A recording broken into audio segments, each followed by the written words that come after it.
Let's talk some more about the decision of the Federal Executive Council on the education sector.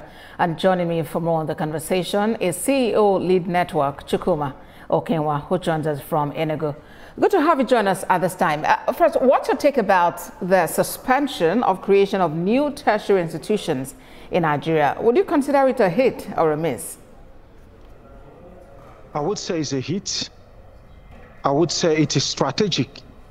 Mr. President, in line with his renewed intent to utilize maximally the lean resources and direct it appropriately for maximum impact. Like the case study that was made by the Minister for Education, it's all about choosing quality above quantity. It's all about choosing proficiency above proliferation. It doesn't make any sense, like from his speech where he cited that some of these federal institutions do not even get applications, people wanting to go to those universities or institutions as much as they should. So that means it is underutilized. So what is reasonably expected will be to pool the lean funds, make more impact in the existing ones rather than having more universities that we are unable to fund because of our economic realities. So how do we now channel these lean resources that we have? Because of course these institutions are scattered all over the country, and there are some of them that are also specialist institutions addressing specific industries and sectors. What would be your advice in that regard?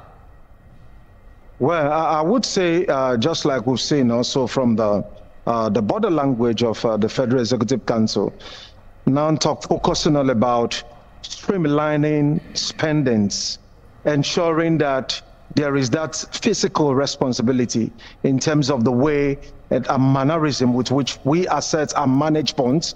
So if the public funds that are available to transform university education, we ensure that the federal government ensures that that money is invested and utilized only for that particular purpose, I am sure that we're going to see impact in terms of quality education.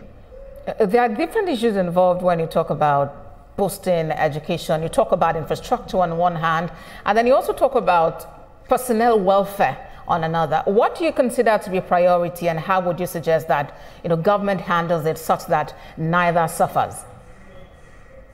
Well, I would say, if you ask me the one that should be priority, I would say staff welfare, because philosophically, an institution actually transcends beyond the infrastructure. The infrastructure creates an enabling environment, but we know that when you talk about quality education, there are people that make that happen, and you are talking about the teachers, the lecturers, the professors. And so when they are incentivized to invest more into development, into research, that is also going to a kind of mean more impact in the lives of the students. And so that would come first without leaving the other, which has to do with continually improving the learning environment, which empirically also impact on learning outcomes. All right then, CEO Lead Network, Chukwuma Okenwa, thank you very much for talking to us on TVC News at 1. You're welcome.